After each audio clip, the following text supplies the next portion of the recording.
Elephant মানে হাতি। আমরা কিন্তু অনেকেই ইংরেজি ভাষা জানি কিন্তু গুছিয়ে বলতে পারি না, কারণ আমরা ভোকাবুলারি জানি না। যখন বাচ্চাদের ছোট থেকেই ভোকাবুলারি শেখানো হবে তখন কিন্তু তাদের বেসিক অনেক স্ট্রং হবে।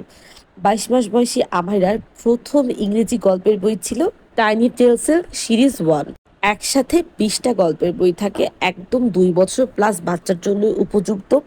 এই বইগুলো পছন্দ করার বিশেষ কারণ হচ্ছে ছোট ছোট গল্প এবং এর প্রত্যেকটা শব্দের অর্থ কিন্তু প্রথম পৃষ্ঠাতেই দেওয়া থাকে। মানে বাচ্চা ওর বয়স অনুযায়ী ছোট ছোট ইংরেজি শব্দ শিখতে পারবে।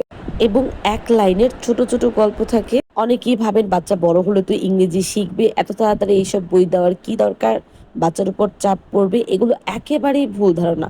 বাচ্চাকে আপনি যত ছোট বয়স থেকে শেখাবেন বাচ্চা কিন্তু তত দ্রুত শিখতে পারবে। এই বইটা 2 বছর থেকে যে কোনো বয়সী বাবুদের জন্য উপযুক্ত। এই বইটার আরেকটা বিশেষত্ব হচ্ছে এটার পৃষ্ঠাগুলো কিন্তু খুবই মোটা, বাচ্চারা কিন্তু চাইলেই সহজে এগুলো ছিঁড়তে পারবে না। এই বইগুলো কিন্তু জিরুপ শপে পেয়ে যাবেন। আমার এটার যত বই ফ্ল্যাশ কার্ড আমি কিন্তু সবকিছু ওইখান থেকেই কিনি।